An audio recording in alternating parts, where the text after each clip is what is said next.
for us. It has an announcement now. It scares us every time. So hi, everybody. This is the Elm Street Corridor Working Group meeting for June 9th. And today we're going to hear from Weston and Sampson again, based on our last meeting, the input about the concepts in more detail before we have the public forum on the 16th. So that's coming up. And just a quick note about the public forum. We scheduled it on Zoom, of course. At this time, we're still planning on meeting virtually for the time being. Until the foreseeable future, but it has gone out the same way that it did last time. Email blast, town manager updates, mailings to the residents. We're arranging for the town DPW sign to be out by the trash facilities this weekend again. And as I'm saying this out loud, I just recalled that I should reach out to Cohasset 143 TV this time because that was a request last time. So I'm going to make a note for myself. So just continue to spread the word because we had a lot of great participation last time, and we'd like to see that as we continue through the process. So welcome, Clark. And with that, I'll turn it over to Jim to get us started. So thank you. Thanks very much, Lauren. Ooh, nasty echo. Sorry about that. Give me just a second here and I will pull up the screen.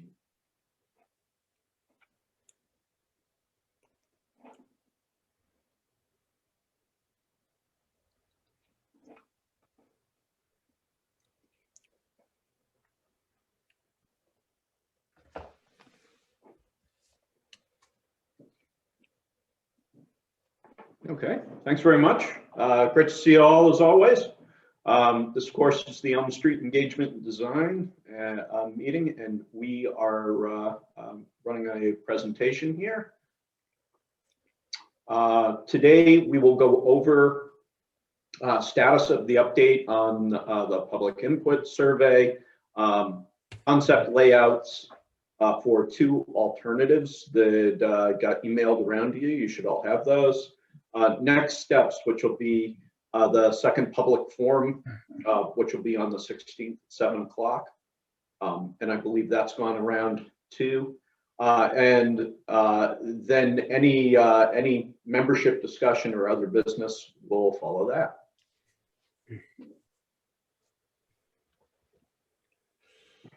First, a little bit of status. So, whoops.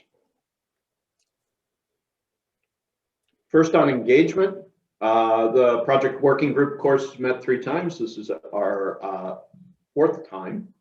And the first public meeting was held on April 15th, which I know you all attended. We've had the opinion survey up. We've got 126 responses so far. That's actually as of the last couple of days. I checked it yesterday. There really hasn't been any change in the number of responses since the 26th. So we may want to discuss whether we want to close it down, at least for now, or whether we want to keep it open. Fine with us either way. Just wanted to bring that up. And then task 3, which is the conceptual layout and the project report. So as you know, we put together a project report outline that we reviewed with you folks back in April, I think it was. Stick figure layouts that were presented at one of our earlier work group meetings. Discussion of potential amenities, concepts for the 3 sections that we talked about last time around. And today we're going to talk more about the plan view concepts, which Jeff will do in a couple of minutes. This project schedule, it is unchanged from last time. And this is the larger project schedule, again, unchanged from last time. So with that, I'm actually going to turn it over to Jeff and take it away, Jeff. Thank you, Jim. So last time we talked, we looked at a couple different alternatives. You had asked us to look a little bit more at some changes, specifically kind of at the Cove Road, Elm Street, Margin intersection, and of course, the section from Brook Street all the way to Main Street, and the idea of a one-way. And so what we've done is we've actually developed those concepts. And just keep in mind, the 2 ends can mix match a little bit. So if for some reason you like the kind of the east end on alternative 1, but the west end on alternative 2, certainly the final, when we move to the next stage, when you actually want to design it, we can certainly accommodate either one. But what we heard last time and kind of what we brought into this is in the village area for alternative 1 was maintain the existing, and then we added some parking on the north, kind of across the Highland Ave entrance between Stevens and Brook Street to kind of offset the one parking space we were showing impacted directly across the street from Brook Street. Core area, what we heard was maintain marking where feasible on the south side, add the landscaping strip on the north, and provide a 10-foot wide shared use path with like a 2-foot transition, grass, brick, whatever the final detail is on the south. And then in the harbor area, for this particular one, this is where we realign the intersection where Margin actually comes into Elm Street as a as a T intersection with a stop sign for Margin Street. So Elm Street is the main roadway. Closes off Cove Road and allows that to be brought into a bigger kind of grass landscape area. And so we can kind of, Jim, if you want to change, we'll actually kind of step through the plans a little bit. As we stated, this plan really hadn't changed all that much from what we had kind of been talking about before. We've actually shown, the crosswalks, the bump outs, excuse me. And you can see the unfortunate part is we get a little tight down in the Brook Street in terms of the being able to maintain the 10-foot wide bike lane shared use path all the way through. I guess we could consider it having a little bit more impact on the north side of the road across from Brook Street, but of course there's a nice wall and everything there, and we'd want to confirm the actual right-of-way before we, show any more impact on that corner. I believe that's the real estate office. If that was the case and we could move the road a little bit more north, then perhaps we could actually carry a full 10-foot wide all the way down. As it's shown, we would have to transition down to about a 6-foot at the tightest point right before Brook Street. Jim, next slide. Unfortunately, the fire station kind of gets split between the two plans, but we removed the parking on the opposite side of the street from the fire station as requested by the fire chief to allow him plenty of movement out. Yep. We've shown parking where we can. Some of these are a little tight between driveways, so certainly we'd have to talk a little bit more about are they really that feasible, or are they too tight to really have one in between a couple of those adjacent driveways? And again, we create another crossing point where it seemed reasonable up by Elm Court. It's just kind of you trying to get it so it's not right on top and sharing a crosswalk ramp with the other direction. We did pull it a little further, allowed us to have a bump out there, a little bit of a traffic calming feature. Next slide, Jim. This is probably where the biggest change kind of starts to come in. Certainly, we looked at bringing Margin Street, and I know kind of the names kind of get a little weird here, but for point, I'm calling Margin Street the piece that runs all the way to Elm for now. As you can see, we've kind of teed it in. Certainly, the radii, once we discuss it, could become a little bit bigger again if, once we know what types of cars we're talking about, trucks, how tight we want to make things or how wide open. Are we going to allow trucks with wider boats and stuff to maybe use a little bit of the other lane when they complete their movement, or do we want them to stay completely on their side of the double yellow on both approaches? This has allowed us to create some more green space than what was kind of in that area today. As we talked about last time, there's that little wedge of green in the northwest corner that does kind of still allow you to have that visual line all the way down to the harbor once that existing harbor motel is removed. We can make sure that any landscaping or any features in there are kept low to the ground so that that visual does show all the way through there, even though it's not the roadway all the way through. As we got into the core of the, not the core, excuse me, into the harbor area, we've transitioned to the parking on both sides. Those are the correct driveway locations for the 87 Elm and 124 Elm as part of the Harbor Place redevelopment. Jim, if you switch to the next sheet. We did kind of realign this intersection a little bit and tighten it up. I know, we kind of had some discussion with the fire chief about, tightening that corner up, and if he had to slow down a little bit coming around that corner, he'd be okay with it as long as we made sure boats and things could make it. What we've shown there in those funky little hashed areas that you see, those are actual parallel parking ADA accessible spaces. So rather than kind of having them in the middle of the corner today, like they are, where they don't actually meet current standard, to have that adjacent area to them, these actually do meet, and we've actually used these on other projects, so they are accepted both at the state and federal levels. This actually puts the two ramps closest to the crosswalk and also puts them closest to the ramp into the VFW, which is probably the majority of the use at that location. We did kind of cut into the existing grassed area, kind of in that hill in between to the southeast corner, and move the road over to allow us a little bit more room and the wider sidewalk all the way into that area. With that, I'll stop talking, and perhaps we can, before we move to the second one, you can ask questions, comment. Yeah. Can you go to the previous slide? And first I'd say, I think all the moves that you've done are excellent and trying to think through this whole thing. I think the whole kind of connection from the village to the harbor is starting to happen. There's a couple of there's minor things that I think are details, like whether the entrance into a person's driveway has an angle to it or whether there's parallel sides at the shared use thing. I kind of think that's a minor detail because I think you're showing both.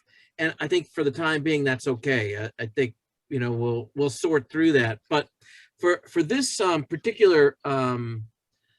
particular solution, I think it might be that we need to have a sidewalk along the property line of the Harbor Hotel project, in addition to what you're showing at the street, a pedestrian sidewalk that's on the eastern part of the landscape area, proposed landscape area. I think that might be appropriate and useful. As far as I'm concerned, for alternative one, those are really the only main comments I have, but I think this one shows a high level of thinking, and I think it's excellent. Clark, I will tell you, we didn't show any internal walkways or anything in the green spaces at this point because we figured that's more Jonathan's kind of ballywhack and what the public may. For this, we certainly could. We didn't actually, if you see, we didn't change the existing sidewalk. That's kind of. Yeah. Okay. All right. Then that's existing. That's great. Yeah, that's, well, not exact, but it's roughly around in that area. So we kind of left it, but certainly we could consider that. Same with if you look in that upper northwest corner, does it make sense to continue one straight across the front of those properties? Yeah, so same kind of issue. Yep, for pedestrians, they get to go straight instead of around. Yeah, it was all what, we want to hear from the public on that. Do they care? Would they rather have that and have more green space in there, or a winding path through the middle? Who knows? Yeah, but great points. That's all good for getting people's reactions. So that's all I have to say about this one. But I think and then the other thing was at the driveways, at where we had the 10-foot shared use path, we were trying to do the tighter radius so that the ramps were straight across each driveway, but certainly we could flare them a little bit more if need be. I think it's a 3-foot radius now. We could do a 5. It just starts to impact parking on some of those little bit tighter ones that we'll have to consider. Yeah, I think flared or parallel, that's something that we should probably just see how it applies in real time and what's the best solution Yep. Are 90% of them one way and then 10% the other for good reasons? I think that's fine. Yeah, the ones at the 10-foot wide, the whole point was they actually come out straight, and then they really have all that space between the parking to kind of flare out, make their movements in and out. Yeah. So that's why, but on the other ones, like the ones on Margin Street, the whole point of those is there is no parking, so we gave them a little bit more room to get in and out. Yep. Good Jeff, point, Phil. Question, the coming from Margin Street and turning left onto that end of Elm, heading for Parker Avenue. Yep. With a trailer, what is that? I mean, is that acceptable radius coming if you're in the left lane and you're turning left? So I just want to follow. So we're coming from the kind of the northeast down Margin Street. You want to turn left and head down into the harbor. Yes. What we did, if you noticed, I actually pulled back the curbing on that side in between those two driveways right off across from Margin Street so that a trailer could actually turn a little bit wider and then return out. Unfortunately, you can't see my mouse. Yeah, that's okay. But yeah, that was the point of leaving that a little wider on that side, not trying to squeeze a parking space in there so that somebody swinging that left would have more room. Okay. All right. So that would work. Yep. And it would be unlikely that a fire truck would come that direction, given where the fire station is. So that, I don't think we have to be too concerned about that. And if it's a big trailer truck, a semi, which we don't get many of them along that part of Atlantic Avenue and Margin Street, but they can still make it even though they take a little bit of the other lane. Is that what you're suggesting? Right, exactly. The larger vehicles, and even if you did have, say, a larger boat, I mean, we can, as we move forward, we can tweak those radiuses slightly, throw auto turn on them and really, really hone in on them. But the thought is, the standard is when you start to get to these more urban, and I say urban loosely, but these tighter intersections where you're trying to introduce some traffic calming, we anticipate a larger vehicle will most likely cross the center line to complete a movement. What it might mean if he's, say, making the left in, the car might have to scoot out away from the stop sign and Margin to allow him to complete his move. Yeah. Similar to probably Main Street downtown sometimes. Oh, yeah. It happens all over town, but it's highly unusual to have a large trailer coming from that direction. My guess is a moving van, like a moving company with a bigger. Yeah, but they could, although they could go the other way and it's a lot easier. If they wanted to get in or out, they can come from the other direction. So if it was a problem, but I don't see that as, I think you've done a good job with that. I like it. And if there's any concern, the other thought is we could always, on the inbound side of Margin, instead of it, say, being 12 feet, we could widen that up to like 14 or 16 and taper it in back to the 12 at the corner and keep the radius feeling a little tighter, but leave the road a little bit more open for the turn. It'll still keep the cars a little slower because it feels like a tighter radius, but it allows room for a bigger vehicle or the fire truck if need be. Right. No, I think that's terrific. Thanks. Okay. Any others? Questions? Yep. So how wide are the travel lanes on the Elm Street? In the main section, in the core, we did 11 and 11. And then when we got down in this area where we had the parallel parking on both sides, we did 12s. Just to give a little bit more flexibility through there. So one of the things that we're trying to do is we're trying to link the significantly wider shared walk to the harbor, and you haven't done that. You've kept all that dimension on the south side of the road going around to the VFW. I would propose that at that location where you said that you've allowed for more turning movement, turning left out of Margin Street, that the crosswalk should be at that location, not on the west side of that intersection, and the sidewalk on the triangular green area should be much wider. And it's going to link into a much wider walk that goes along the harbor.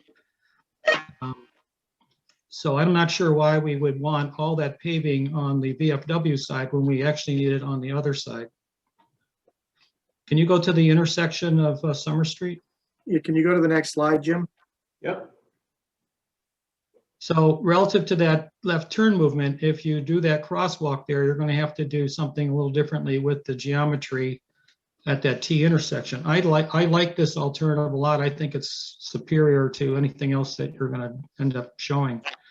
So this intersection here, we've got all this dimension of pavement going around that corner when some of it should be on the other side of the road, so it can link into the walk that's going to become wider, presumably, going all along the harbor on the north side of Border Street. The other thing is that relative to the geometries in this area, that little kind of cutout that is nearest the Memorial Park is kind of an odd duct relative to parking. It's supposed to be for parking, but it's pretty narrow.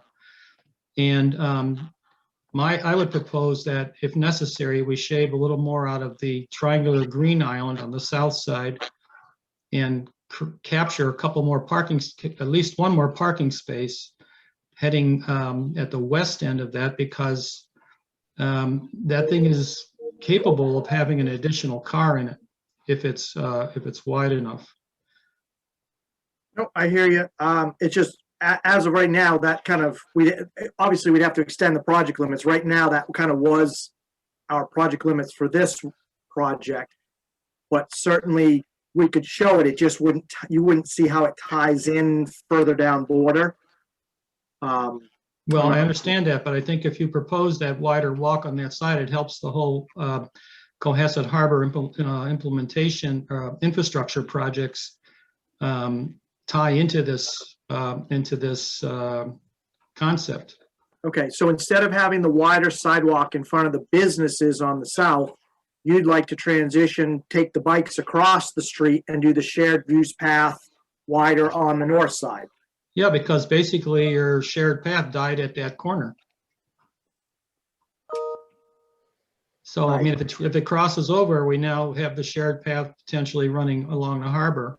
It's not going to be 10 feet wide, most likely, because we don't have enough dimension, but it might get to be 7 or 8 feet wide. Yeah, I think on the south side right now, we're just about 8 feet. Yeah, But but again, we don't it's really need 8 feet there. Okay. Relative to that comment about the walk along the property line in front of the inn. Yeah, I mean, showing it as an existing walk and we're not really dealing with it is fine. However, there are units that come down on that walk relative to the condo plan. So there are exits out of those buildings onto a walk. And I'm sure that it would be good to have some space in front of those units. We can show that as proposed walk for now. That's fine. I think basically what that does, Jeff, is it shows that we're thinking in terms of the context of other development that's happening immediately adjacent to this concept. Yep. It's And I- recognizing, Oops, sorry. that. It's recognizing that there's actually buildings that will exit onto that walk. Okay. Hey, Mike, Yep. just a quick comment or follow up on yours. There are going to be storefronts along. There's more storefronts to the north of the Legion planned for the new development, and I think there's one storefront at the corner of the new proposed development. So there might be a balance in between the sidewalks of what's main and what's subordinate for the path to the harbor that could flip, but we still need some room for I think the retail stuff on the west side of I guess it's the tail end of Elm Street. Yeah, I understand that, but we have sidewalks in the village center that are like 4 feet wide. Yeah. I mean, that's obviously not adequate, but basically I don't think we need to have 8 foot or even transitioning to wider sidewalks up here where we have minimal storefront traffic. Right, but if you have 6 and 6, maybe that's the thing, or 5 and 7, or however that breaks out. It's 6 and roughly 8 at its tightest point right now, and then it kind of widens out as you head down toward the VFW. Right. Hey, right next to the War Memorial, there's parking right on the street there. It looks like you've got a line where it marks where the drive aisle is. Should we add parking spaces in front of the War Memorial, like 3 or 4? That's what I was saying. You can get an extra one in there because I've already studied that. You can get an extra space in there at the west end. Yeah, but on the north side of this diagram, right up against the War Memorial, right now, that's there's what I'm talking about. parking right there. And Yep, it you're seems talking like- the same spot, Clark, that he's talking about. Oh, same spot? Okay. Yeah, what he's suggesting is just pull the center line down a little bit, eat into the green a little bit more Yeah. to make sure you have full width parking around that whole Yep. corner from that little kind of bump out right above the Border Street wording Yes. toward the crosswalk, so you can get a full number of spaces in there. Yep. And just to the west of the War Memorial itself, maybe that radius gets tightened up a little bit, so you have some additional space. If it's a matter of between 3 and 4 spots, you could tighten that radius a little bit. That sounds good. And yeah, shifting it so you eat into a little bit of the green space, I think that makes sense. And then this is just like revisions before we go to public meeting, right? Just as Well, that's was plan going to be my question is, plan. some of these are simple revisions. They're just adding a little here and there. Yeah. Redoing the alignment all the way through the Elm Street and making one sidewalk wider than the other is a little bit more work. And so I wanted to ask you, do we want to do that before the public, or let them see this and kind of see how the conversation develops from their perspective? No, I think we should not have to go backwards later on to reduce things or change things around if the public buys into this. That'll be a problem. I Okay. think if you show alternative 1 with the sidewalk shifted in between the new harbor projects to the west, and then alternative 2 might be the configuration that you have. Now you've got both represented. Okay, that was going to be my next question is if we Yeah. do that, that's a little less work having to flip flop. Okay, So can you go to the midsection? go back 2 slides, Jim. Please. So can't we eliminate all these little 1 parking spaces where the driveways are close together and make those green? We don't need all this parking all the way down the street. And to have additional green space in front of, along the south side, I think is a huge advantage. I'm not sure why we're putting it on the north side when the south side is going to have all this paving in front of their units again. So I don't know whether it's really necessary to try to have these 1 little spaces in between tight driveways when it's a very tight geometry in the first place.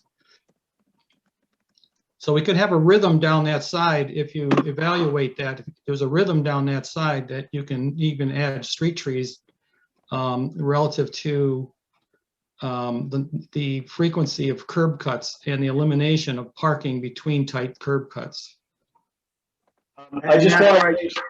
Excuse me, Jeff, I just want to weigh in on those parking spaces in front of those houses on Elm Street. When Elm Street was redesigned, all those folks on that side of the street, so we're talking about where the parking spaces are, all of their driveways were shortened up to a point where they don't have much space. The spaces in front of the houses serve those actual residences, not so much everybody else. If you look to the other side of the road, what you see is long driveways. And that's why I would be reluctant to do anything other than, let the neighbors or let that neighborhood make any decisions in regards to parking.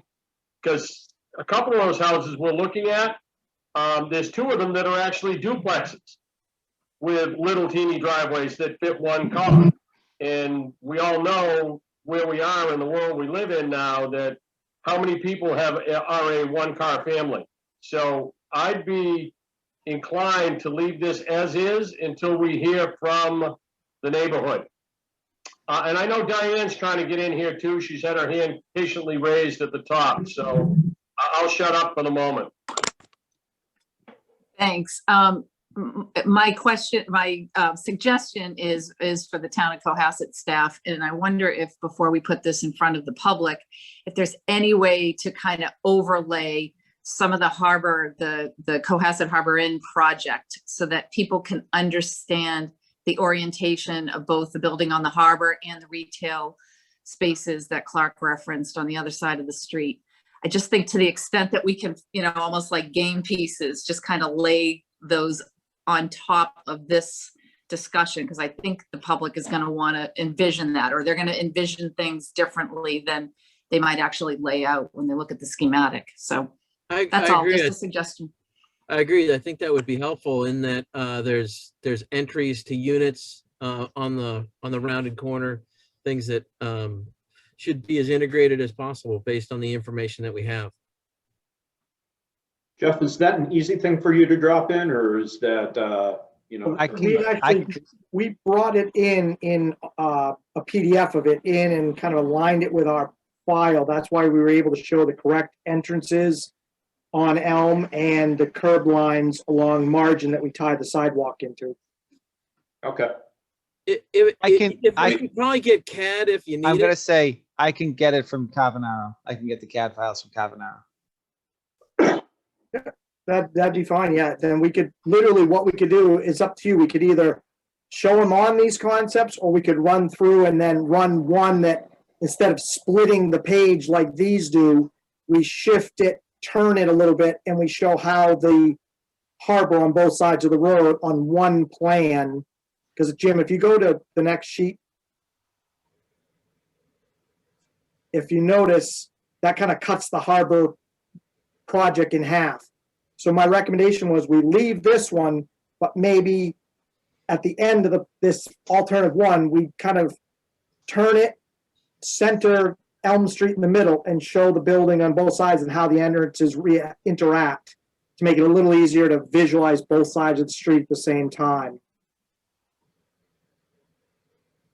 If that's okay with everyone.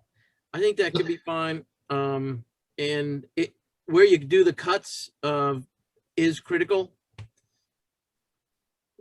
So yeah, what we can do is we'll lay the building in, and then maybe like in a color orange or something, we can show where the individual door entrances come out onto the sidewalk from the building shape, so that people can visualize where they're coming in and out of. Yep. I have a question for everybody. We obviously in this scheme have this beautiful new green open space. When we present this to the public, do we just show it as shown here? Or do you want us to come up with a concept of what that space may be?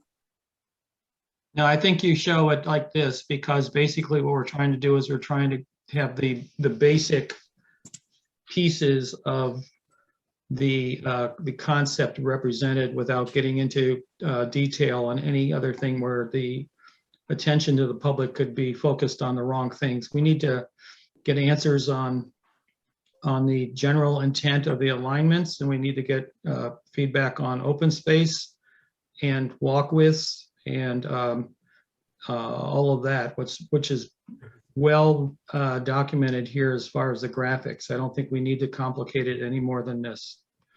Well, you could show where the blow up of the intersection, showing a bench and a trash can and a light and something like that. In terms of programming out the landscape area, I just want to make sure that nobody puts any trees for this scheme in the Elm Street view corridor area, and then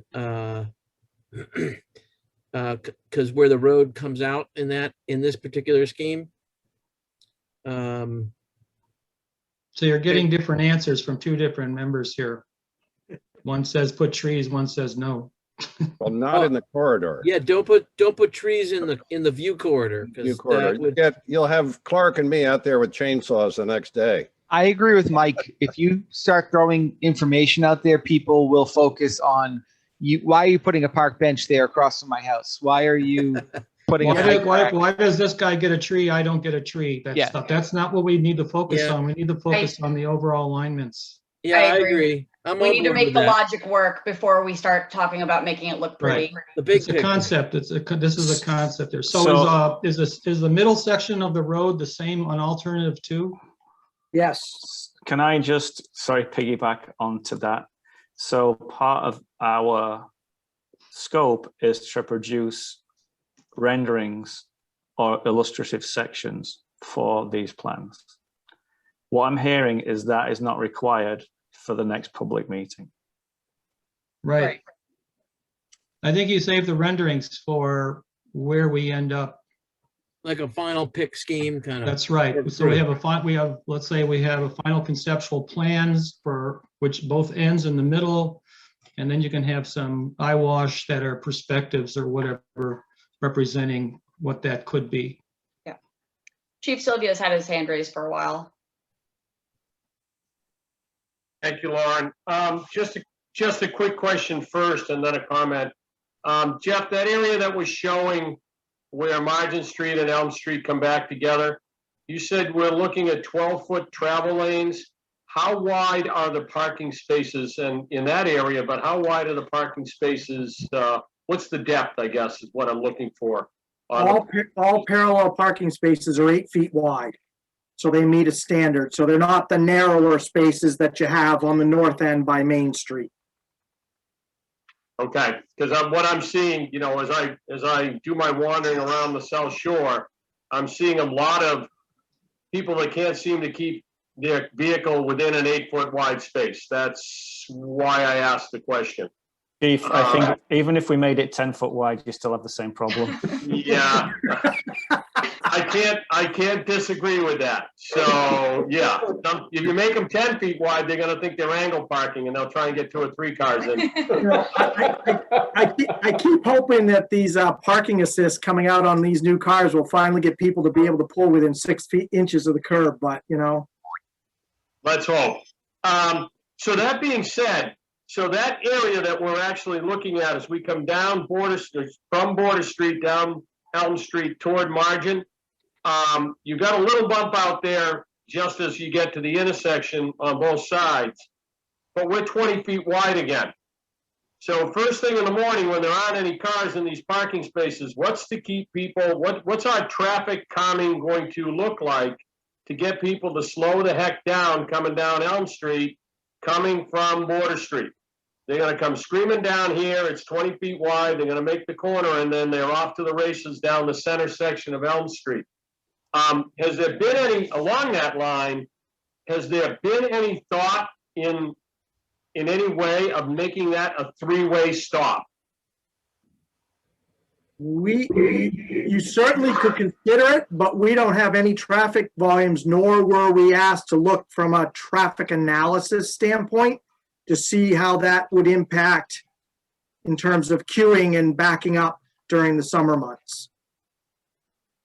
Well, the observation is that from me, that there isn't that much traffic on Elm Street that we have to worry about people queuing up. Right. It would be more about how do we slow down the traffic before it gets a running start when it hits the straight section of the midsection of Elm Street. That's all I'm looking at. When we look at option 2, that was the thought process behind that one-way section of Elm Street and the T'd stop sign having to make a hard left to go down Elm Street, was to stop that traffic that was coming from Situate, coming from Border Street, and having to make it slow down by coming to a stop. That's why I just asked the question about this intersection. Could we solve that same problem with a 3-way stop? If that's what you'd like to direct us as a group to show and see the reaction from the public, certainly, we can do that. We can adjust this to have a 3-way stop. Yeah, show it. Why not? Yes, 100%. Okay. Sold. I think that relative to the representation of these concepts, I think that the traffic calming items are part of the concept. So I think that if we're evaluating potential for changing intersections for this reason and that, we should show that there's also a stop sign there or not. Because that's all part of the bigger picture here of slowing people down on Elm Street. And along that line, Mike, that was the concern of the neighbor that's about 2 or 3 residents up from where that stop sign would be. That he was the one that brought that to me in regards to how, you know, it's not a, in his mind, the present situation isn't even a stop sign. It's a suggestion that people should slow down. That's about it. So I'd like to see that as part of this. So, and get some input again from the neighbors. What do they think? Yep. Thank you. That's all I had. Can I be a pain again and just ask one more question? Because I understand that you just said show plans. I get that. There are some people who are not as well versed in reading plans as the committee that we have before us today. And I think I hear what you're saying, Mike. We don't want to show any detail to throw people off. But I would prefer if we can show a couple of very basic sections, basically through where you have this line, you know, the dimension line there of a sidewalk, a parking space, 2 travel lanes, parking space, and a sidewalk. And that's all we will show. But we'll show that with people and cars in that section so they understand that profile a little bit better than looking at a plan. Again, it shows no detail, doesn't show any detail of the sidewalk, doesn't show any trees. It just shows a section line through that point, and I think that will help to get people on board a little bit easier than just looking at plans. I totally agree. There's nothing wrong with showing sections so that they actually understand this. But that's a street section at a couple of locations. You had those last time, and it was sense. useful. Yeah, exactly. Show some sections. Yeah, section A and section B and a couple of spots. That would, I think that would be fine. But it's just a 2D thing, right? So we'd spend the 3D money later once we kind of got a selection. Perfect. Thank you. You're welcome. Oh, and Jonathan, I'm glad you spoke up, because nothing that you guys ever say is a pain. And even if our conversation is going in a different direction, whatever's on your mind, any of you guys as a helper, consultant, professional. Yeah, I've done enough of these. I've done enough of these projects and been at enough of these meetings to understand what the public want to see and how to sell the story of something like this easier for them to understand. We should be doing that to make it easier for them to come to a consensus. Because the last thing we want is for people to be umming and ahhing because they don't really understand what they see before them and no decision made. So, because we all know there's a tight time constraint on this, so we'll do those sections, no problem. Great, thank you. I just raised a question on the other end of Elm Street. Are we going to consider a one-way That's alt traffic? 2. Yeah, it's in there. We haven't got to alt 2 yet. That's okay. Sorry. That's the next one we're going to show you. All right, I'm jumping the gun. Yeah, that's okay. There you go. That's all right. You're holding me to task. That's okay. Patience is not one of my virtues. So, Should we, on that note, should we buzz over to alt 2? Sounds good. Sure. Anna, could you change my screen for me?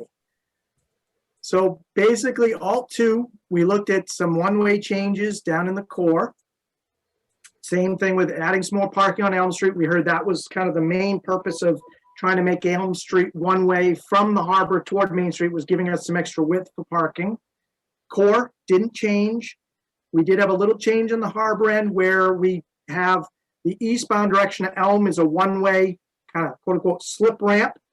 And then the other section of Elm Street turns up along the old Cove Road alignment and tees into Margin Street at a stop sign, which again, we could talk about 3-way stop sign or one-way as we get there. Jim? You want to, there we go. So here's the idea for the kind of the quote unquote, the one-way loop.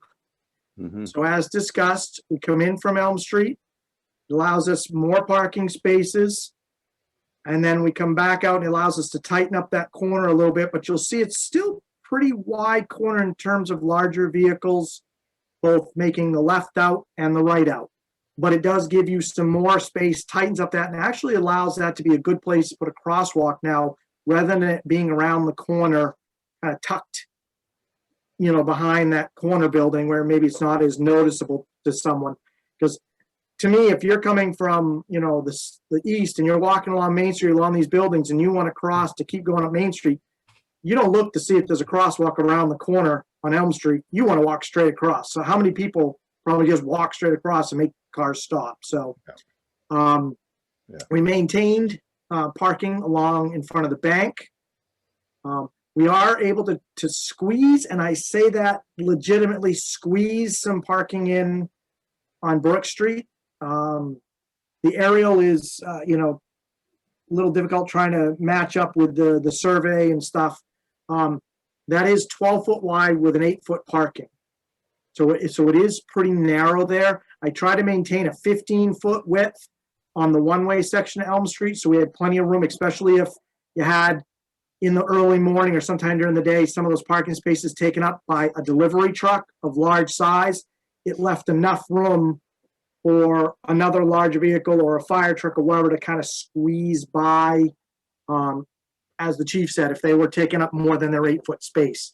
On the other sections where we have 2 lanes of alternating traffic, if they're a little out of their lane, you still got, you know, 22 to 24-foot width across the road from parking to parking. But in here, with parking on both sides, it got a little tighter, so we kept 15.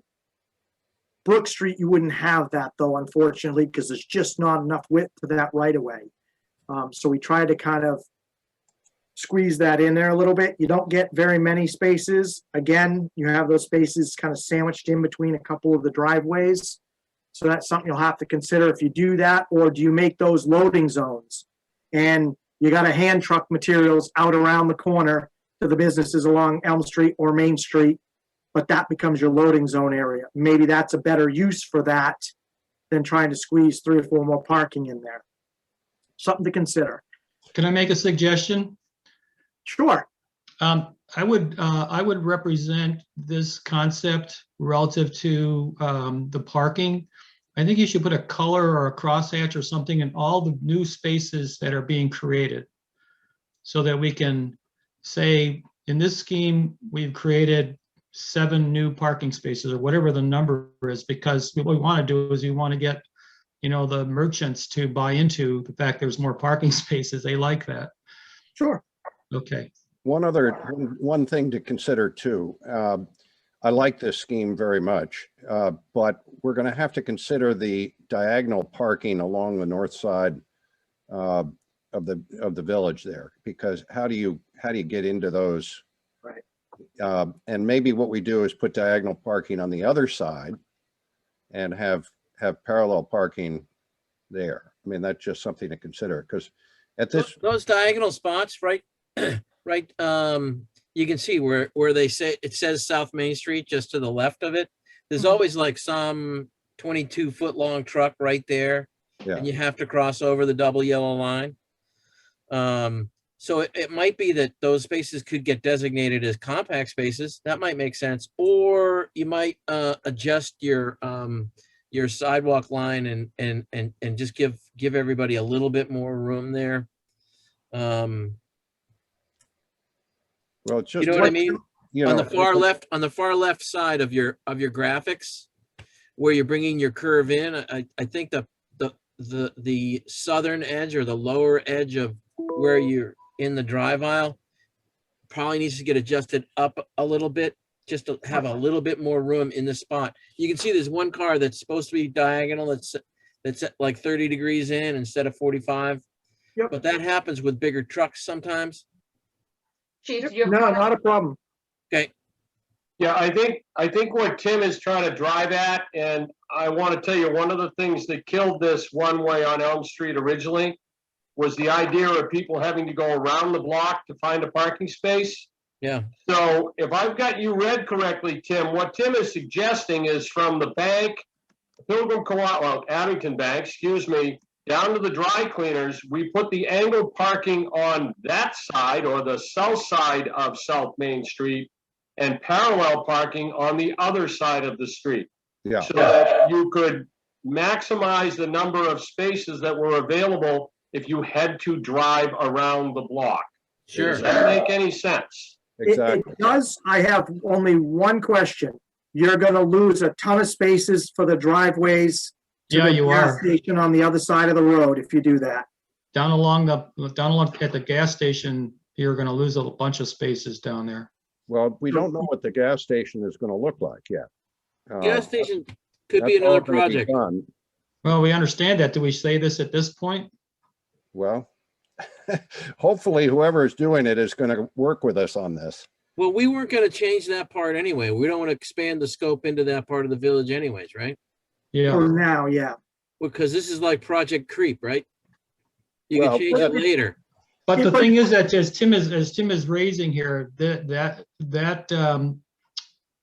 circulation to get into to come down Elm Street and then make the left turn and try to find a parking space. There's only a handful of parking spaces basically from the crosswalk there at the Elm Street, Main Street intersection down to the corner opposite the dry cleaners. There's only 6 or 8 spaces there at the most.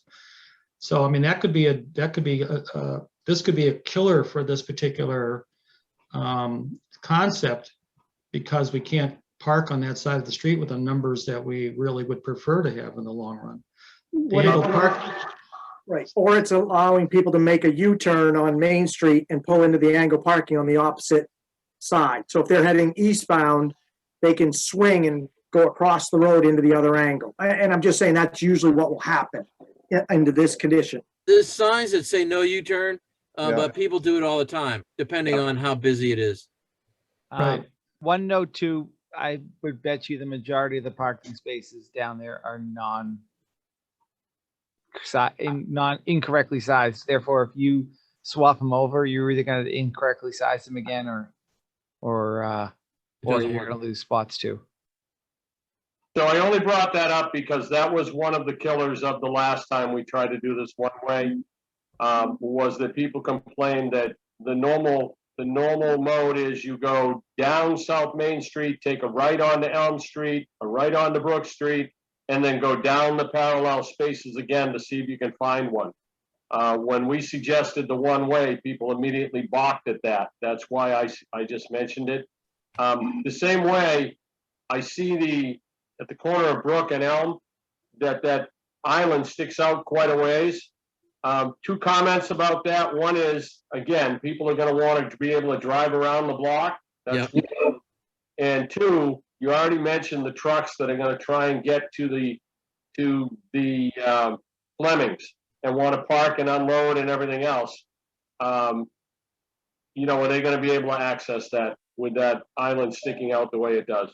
So Yeah, I agree. I was gonna make Yeah, that. that same island comment. that island doesn't stick out much more than what the actual curb does today.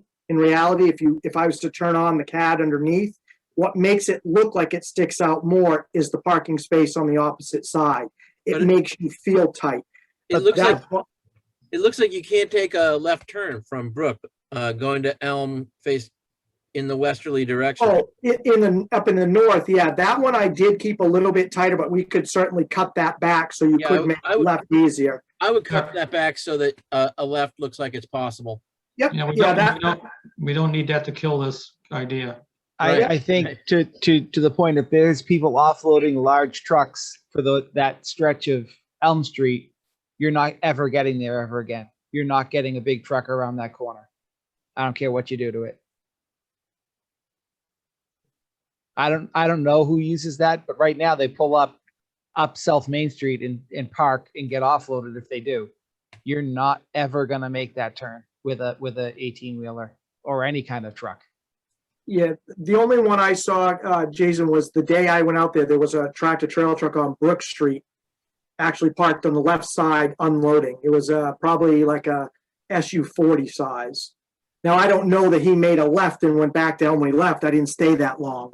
But he might have gone right and gone back through the harbor and looped around for all I know. But that's what I saw. And then we heard last call that people park on on Elm Street in front of those businesses in those parking spots to unload. That's what we heard. I'm not saying I know how to get there because I can't imagine. I agree with you. Brook Street making a left on Elm, even into the current condition, I don't know how you do it easily. And the other note, like I said the last time, I mean, it's up to you guys, but you're eliminating Elm Street as the gateway to the harbor by doing this, because a percentage of people are just going to go down to Summer and not turn down Brook. That's why there's two alternatives. I'm just putting it out there. I'm not. No, I hear you, but that's I why think there's two that's a valid, alternatives. I think that's a valid point. Like, once you get on Elm Street, you're there, right?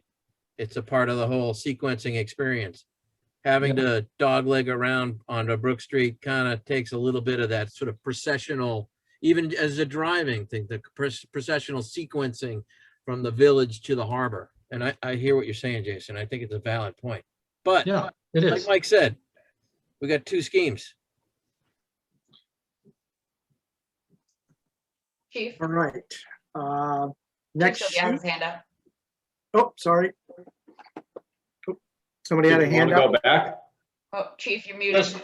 Yep, just one final comment on that was that where you've got the intersection of Elm Street and South Main, you've kind of bumped that out and made that a little bit bigger. I'm applauding right now because as I sit at Seabird in the morning and have my coffee and see everybody that goes through that on a rolling stop, and no one uses the sidewalks that are crosswalks that are there.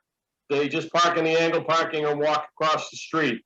So I turn my back to it after a while because I don't want to witness the accident that I'm going to have to respond to. I hear you. So, You and want I to just put a bike echo, rack? I think Jason brings up a really interesting point about the sort of gateway and the continuity of the connection. And then the other thing that I'm thinking is, you know, have we had participation from the Brook Street residents? I know there's not many of them, but like, how are they going to feel about where this configuration will increase traffic on their street? And I just want to make sure that they're like sort of brought into the process. And I know that they're on my mailing list, but that doesn't mean that they have attended. So I'm kind of just curious to sort of investigate that some more.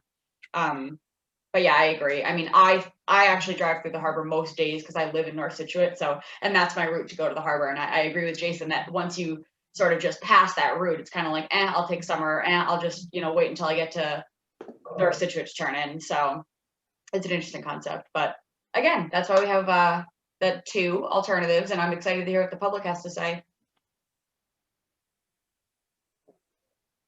Any more questions on this one? The next sheet is that kind of core piece again, which does not change between the two alternatives. So we can skip down, Jim, kind of through these. This is where on the right-hand side, you'll see we just start to kind of do the slip ramp. And if you bring up the next one, Jim. The Elm Street southbound continues straight along the original alignment. And then I say southbound, sorry, eastbound. The westbound would then have to come up Cove Road and make the left onto Margin Street. We widened out, and I think last time we talked about widening the radiuses a little bit as it approaches Margin Street to give it a little bit more width. This one we actually have showed a little bit more of a sidewalk along Cove Road, whether it wraps around the front of the condos all the way and there's an additional green space in there. We certainly can add that in if you'd like us to. I still, you all talk about the speeds along Elm Street. This one to me still says speed eastbound with this configuration. I don't know if that means we consider putting a stop sign and, you know, maybe you'd have to take out the parking or something to accommodate it as you exit that slip ramp so that people stop, or if that's even going to be paid attention to, because I know on the other end currently today, if you're out there, the people going westbound don't stop at that stop sign unless somebody's coming on Elm, they kind of roll through it. So I'd like to hear your thoughts a little bit on this intersection. Yeah, I'll jump in. One thing, I think that the two acute angles, the one on the western end, it's too tight. Seems like cars would pile up on that curbing all the time. So my recommendation would it be, 6-foot radius instead of 3-foot radiuses at these two acute angle ends. I I'm not- also, yeah, Clark, go I ahead. apologize. I'm not quite sure which acute angle end you're talking about. There's two acute angles in the proposed landscape area. Acute as opposed to obtuse angles. You've got over 90 and less than 90. So the one on the southern end of there, Yep. but in particular, the one on the western end of the landscape area. Okay, Jim, can you go back a sheet then so you It's can very, see the other it's end? very sharp, and it seems like, in addition to making that less of a point, because people are going to drive over it. I think it also makes sense to probably have this drive aisle be a little bit wider than what you're showing. I think in this case, you might have 12 feet or more,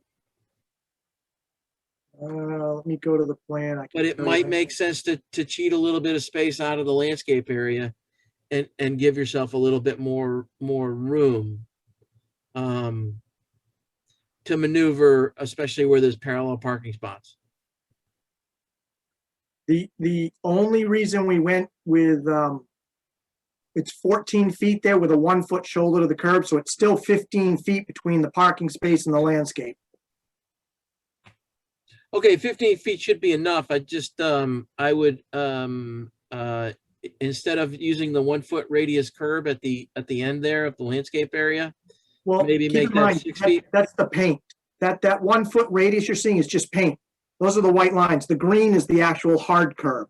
Yeah, I think the green with granite curbing still might be a little sharp at, even if it's 2-foot radius. I think something like 6 foot might make sense, because at some point there's going to be somebody who missed their turn, pulls out of Elm Street onto Margin, taking a left, and then tries to wrap back around to try and find a parking spot. So I just think it's too tight.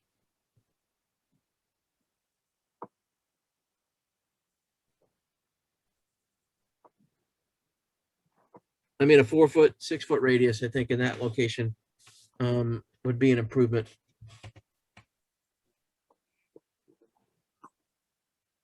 Okay, And then if you go to the next one, the same, I think the same thing on the radius of the lower southerly edge. Because there's going to be people that again, looking for a parking space, they want to take a left there, which no one would expect, because that's not how you sequentially go to the harbor. And the landscape area, you're not showing green on the corner of Cove Road and Margin Street. yeah, it's an oopsie. What's that? It's an oopsie. I just realized now that the one I reviewed and the one we sent you, the green suddenly didn't So come you're in. going to put green in there too? Yep, and if you want, I will wrap the sidewalk along the property line and then show green in between the two to represent that sidewalk that the Yep, harbor. I think for diagrammatic purposes, that makes sense. I personally prefer alternative 2 because it gives the people that are experiencing the procession from the village to the harbor, it allows them to continue in a straight line, both with their eyes and with their vehicles. I understand there's sort of an understanding of people bicycling and pedestrian, but I think all modes of transportation have a reinforced experience with the straight Elm Street, not the diagonal. So I'm just gonna stick my neck out and say I prefer alternative 2 for that reason.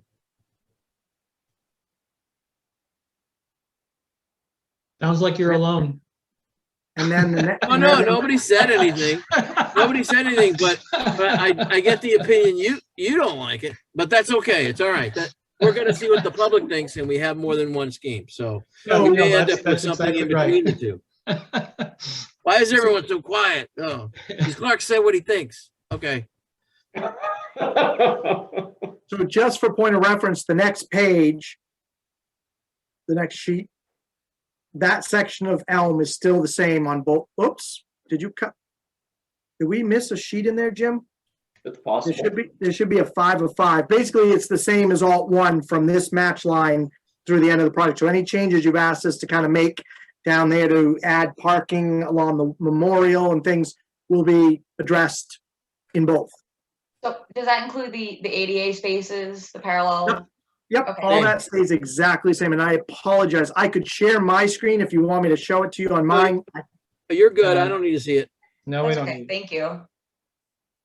Yeah, I think it's important to maintain those ADA spaces, so as long as they're in both alternatives, that's great. Yeah, that was a key of trying to get that corner to work and be safer, because I watched someone kind of get into one of those spaces and get out of a vehicle the day I was visiting, and it scared me. Like the chief said, I turned and walked away because I didn't want to be a witness to an accident. Yeah. Let me Hey, ask you, let me Warren. ask a Chief. question. Sorry, just Sorry. Chief Sylvia has had his hand raised. Just a quick question for Tim. Tim, from the voting aspect, trying to make the turn off of what we're now calling Margin Street, which is right in front of 110 Elm. Is it easier in this alternative 2 to make that swing, or to try and do it on what we looked at on alternative 1? I'm just thinking about cars with small boat trailers, whatever, trying to make these turns. Which one do you like better, Tim?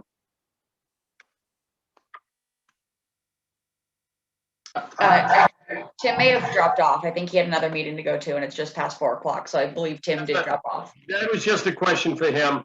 Obviously, from a fire response standpoint, either one of these is going to work fine.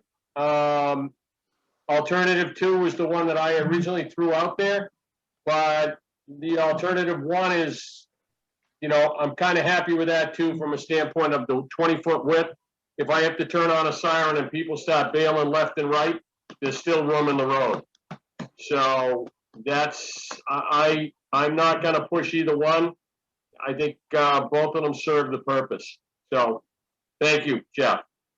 No, thank you guys for all your input the last time around, because there were some minute changes that got made, and it sounds like we still have a few more, which is fine. It's all great input. And then I know Mike and Clark both had comments. So I just had a question. I just had a question regarding the west end in alternate 1, where we are remaining keeping Elm Street 2 ways. Isn't it possible to still make some modifications to that intersection where you don't have the rolling stop going around the corner, heading north? Yeah, this one didn't extend that far. Jim, can you go to the one in alt 2 just so we can use it as a reference point? Right. Mike, you're saying we could still fix that intersection a bit, even if it's 2-way? Yeah, so you know how Jeff has got this bump out now here in the one-way. Why can't that intersection become a little bit more, let's call it more of a T?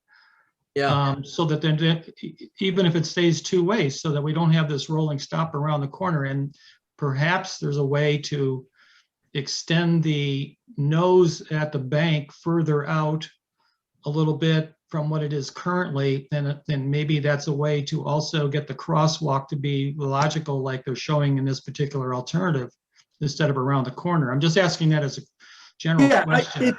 It's possible. I mean, we didn't look at it in the 2-way option, Mike, to be honest with you. I don't even know if you need to bring that to the public, because if you're not changing other than just tweaking the alignment, it's not affecting any property owners. We can just roll it into the project when it moves forward. Yeah.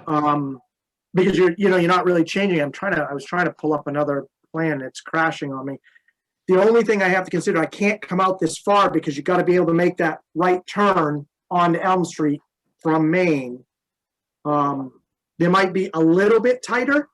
How much tighter, I don't know, because we didn't look at it, but it's certainly something as we move forward into a kind of more of a preliminary final design that we could work with the town to address as part of that. I don't Okay. know that you need to put it in at this point per Okay. se, but I'll take anybody's feedback if people think I'm wrong. Now, I have a question, just to throw out there. Is it totally out of line to consider in a two-way alternative here, coming down Elm, some sort of like small little planted traffic island in the middle to slow people down that aligns with that sort of, because you're gonna have more concrete space if you sort of bring the sidewalk up so that they're not coming all the way down. I don't know if that's a consideration in this layout. And then also, could feasibly Brook Street be one way no matter what the configuration is? And do people want Brook Street to be one way? Because even if it's two ways down Elm, you could still make Brook Street one way. Yeah. So I just want to throw those out there as ideas. Yeah, that's a good one. Yeah, the one way that could happen in either alternative, Right. certainly. The traffic island, depending on if it's done right, certainly. The issue always is if people try and go around the wrong sides of islands sometimes, that we'd have to kind of take a look at to make sure we're not making a bad situation worse. But it's certainly something that could be looked at. It kind of slows traffic down a little bit. I think to Tim's point, could the boat still make the corner to get up that way? Yeah, I was just about to say, Around the like, Chief Sylvia and also like DPW might not be happy with me suggesting that traffic island. So, and I see Chief has his hand raised. Just a quick comment again, the idea of one way on Brook Street, just remember that what I said, one of the killers on this thing before was the idea that people want to be able to go down Elm, take a right on Brook, and then take a right back onto South Main to find one of those angled parking spaces. Yep. So, if the village gets, if they do something with, say, the convenience store, and all of a sudden all those parking spaces are full again, that's just something to think about when you talk about one way on Brook Street. Would it be one way from Elm to South Main or one way the other way? But just to add to that, if there's 10 additional parking spaces in this triangle, then that might help with that issue, generally speaking. So I have a I'm question. just talking about if we stay with two-way Elm Street is what I was talking about, Clark. Yeah. A question for Weston and Sampson. Would it be possible to do like a quick little like alphabet map, like A, B, and C configuration, and just get a rough estimate of parking spaces that are added, like net new ones that you would create with each of these combinations? Yeah, I plan to do that for the meeting.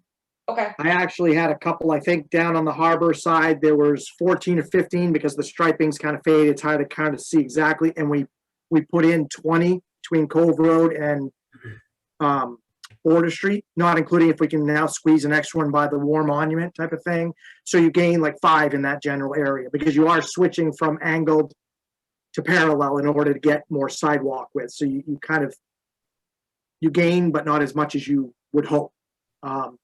This area, just looking quickly, 1, 2, 3, 4. You gain 4 more on Elm. And Brook really doesn't have a designated, I think people just park where they can fit. So there's not really spaces marked there. But looking at from Elm where it says you can't park to where you can, pretty much where that line is showing the dimensions across Elm Street, all those spaces between there and Main Street are the new spaces. To kind of give you a reference point. I mean, certainly we can hatch them or color them or do something different to make them stand out, as I can't remember if it was Mike or Tim had asked, but certainly we can. But that's the ones that are new. We do lose the one right on the corner where we create the new crosswalk across Elm. But in the next slide, as you see, we gain more between Brook and Stevens. There might be only 3 or 4 there, and we gain like 4 more there. So ultimately, kind of between Stevens and Main Street, you might have a plus 8 parking spaces along Elm with this configuration. But yeah, certainly we can have some there so people can understand it. Like I said, I started to do it today. The harder one, it's a little harder to do on the core segment because of driveways. There's not, like I say, it's not marked spaces. We could get a rough idea, but my guess is other than the north side where we're losing a ton. I don't know if you want to advertise that. Yeah, I think I'm more people are gonna concerned get with it. parking counts, like on the either ends where people are really going to be like wanting to park and have destinations to go to. So, That's my opinion. oh, no, that's great. I do have a question though. Brook Street, do we want to show parking there or do we just want to show it as a one-way and not actually stripe parking? But it's only 4 spots, so I don't think it hurts to show it. Yeah. Okay, yep. Okay. So I have a question between Brook Street and the fire station. I like the fact that there's more parking being shown there, but is that an issue relative to Highland Avenue? I've seen cars up on that slope, up on that road. Jim, can you go to the next plan? I don't know. Next sheet or next alternative? Nope, this is No, this one perfect. right here, this is fine. So you're showing a walk going up Highlands, but I've seen cars parked up that road. Is that an issue as far as you know? Lauren, Jason, Chief Sylvia? I don't believe that's an issue, but I would look to Jason and Chief Sylvie, who might be more in tune with this. My comment is that that's, obviously back in the day, that was actually a usable road, but the top of the road by the church was blocked, and that just became more of a driveway and more of a parking space for the apartments that are above the retail space there. So I think it only affects a couple of people, and it's in the rental units that are there above Fleming's Hardware and above the real estate office. Past that, it's not used for anything else. Yeah, it's more, I mean, if anything, just pedestrian. And that's kind of what we were asked to do early on as part of our scope, was to look at that as a potential bicycle pedestrian connection over Right. to. Right. I just wanted to raise the question as to whether or not this could, that idea of more parking like you're showing could backfire because of those residents that basically park in those same zones, but I've seen them up the road as well, so. Right, yeah, and actually, if you saw some of my site photos, there were 2 or 3 cars parked up in there, but I don't know how they, without moving the cars, they get the next car up there because it's so tight. This Yeah. here, what we did was we actually widened the sidewalk to facilitate the use of the wider sidewalk between Highland and Stevens by bikes and peds. And then when they come out at Stevens, they could actually be considered a car and they could either go into the other lane or make a right, whatever. It got a little trickier with the grading between Stevens and the fire station, and maybe go wider there because there's a path that comes down in between. If the consideration was, yeah, we could do grading changes up Stevens to facilitate that path connection, we could do a little bit wider sidewalk there as well. It's just, we were trying to maintain it. On the Highland side, in between Highland and Elm, we would be cutting into that grassed area a little bit. So Jonathan and I had kind of kicked around, maybe you create a wall with a railing on Highland so that whole area could be depressed and be a landscape area with a couple of benches and something, rather than that steep slope between the 2 roadways that's there today. Make it a little bit more usable, a little bit more visible. Just something to consider, as we didn't draw it, and like you said, you didn't want to make the public see it, but that was just kind of a thought in there. To that point, Jeff, that is a memorial park, so that would probably be something that if it was landscaped up really nice would be advantageous. And just while we have this view up, just so you're aware, I didn't want to surprise everybody, but I received an email from the DPW director today that that space directly across from the driveway to the firehouse and the space to the left and the right are going to be striped in the very near future as no parking. So everybody's going to already have that in their pointy little heads that they can't park there anymore. Showing it this way is perfect. Correct. I know the non-digital form of hand raising, but we haven't talked about curbing. I think I was assuming that we were using granite, 90 degrees, 6-inch height, and that's beneficial because it helps pedestrians feel safer, that cars aren't going to run them over or whatever.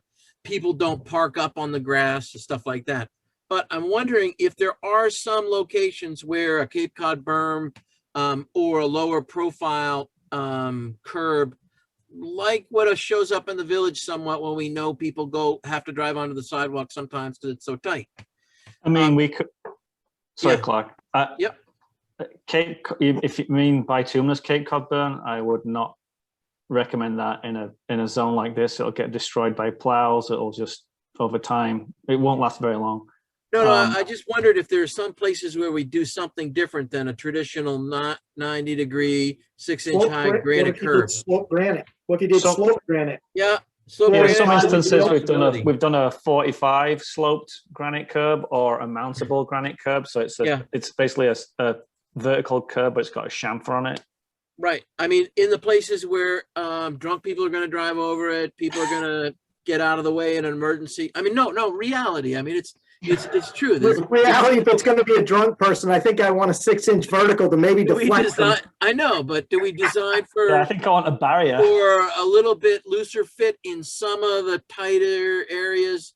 So maybe along the landscape on the north, all the way through, we do a sloped granite.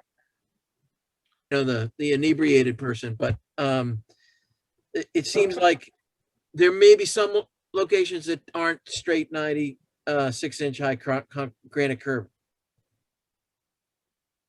Yeah, I don't know if you cut out, Clark. I was suggesting that if you were to do that, I would say everywhere along the north side, the landscaped areas, with the exception at the crosswalk. Obviously, we're going to want to keep vertical to make the pedestrians safer, but perhaps all the way along on the north side, you could do sloped granite that whole way. That way, like you say, it gives a little flexibility if somebody had to ride up on that curb out of the way into the landscaped area. It looks a little softer. It's a little bit lower. Yep. I think that kind of a You detail. know, like when people put rocks next to the street to protect their grass from people that park there or whatever, you drive a little bit further away from that side of the road, right? Closer to the double yellow line, just a little bit, because there's that thing there. So the same thing with a 90-degree curb and a 45-degree curb. It gives you just a little bit more psychological room. And I'm just wondering if there are some places, and you're saying the landscape maybe on the north side, that's just something to think about. That might be a relevant detail for our preliminary conceptual design. Yep. So thank you, Clark. I think that's a great point. And I think that kind of level of detail we can, I mean, regardless, we'll have to have those conversations so we can have, like, whichever alternative concepts we pick, we'll have to have those conversations. So we will certainly incorporate that. I know one of the other things we'll have to revisit is like sidewalk material. That was something that we had discussed, you know, all those sort of details we can touch on again. But so I know we're coming up on 4:30. Does anyone have any other questions, outstanding thoughts that they want to share? Otherwise, I think that we can sort of conclude and then plan for the next steps. I have a comment.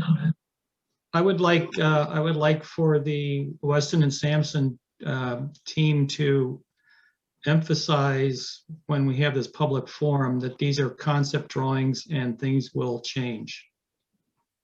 I think it's a good point.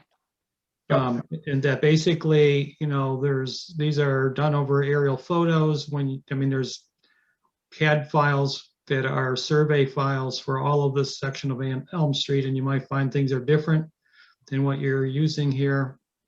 And there's still going to be a bunch of tweaking, I'm sure, down the line.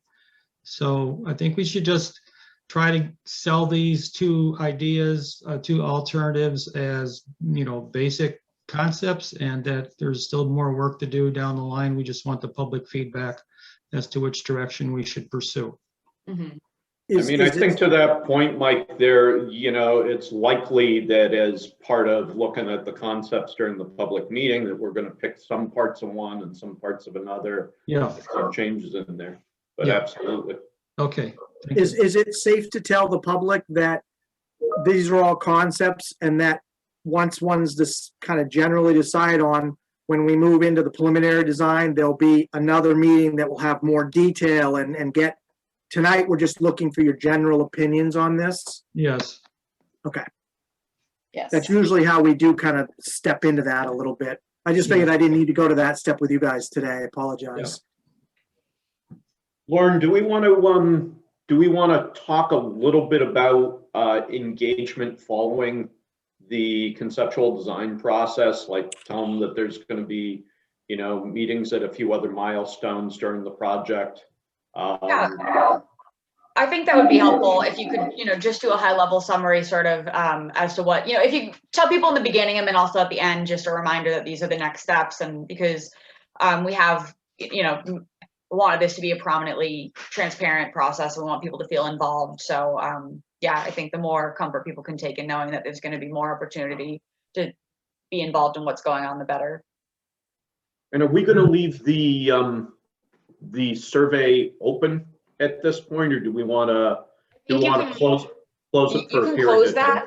that. You know, when we had advertised that, we had said it would remain open through the, you know, for like the 2-week period. And then I think at this point we can close that. Because at the next point, the feedback point would be like, you know, what combinations do you want to see and what's the feedback on what you saw this last time? Because I could imagine that we might want to reopen a survey again at some point, maybe with some different questions in there. Yes, I think that would be something that we can revisit. I definitely think a survey would be helpful because even, I mean, we're not going to have an exact clear picture of what the takeaways are because there's so many like combinations and different people who are participating that I think people might even not know what to react to on the spot. So if they have time to process and then go back to a survey, I think that would be a great tool to get people's feedback as well. Okay, cool. Lauren, here's another question for you. Are you going to post these before the meeting or only after the meeting once they've been explained? I was not planning on posting anything beforehand because I think people need to be walked through of this, you know, and everything will be publicly available afterwards, but I really wouldn't want to put out a series of drawings with no explanation, you know, for the general public. Sounds good to me. I was just curious because if so, I will try and get them to you a lot quicker rather than having them ready for that night. That's all. Right.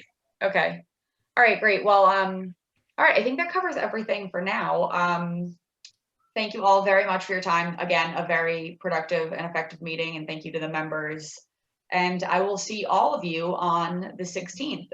And then Jim, if you and I could pencil in time on the calendar on the 15th to go over and touch base the day before, you can just send me some availability. I'll make something work because I'm going to be out of office. I'm going to be on vacation until through Monday, starting tomorrow. So we could just touch base before then. That'd be great.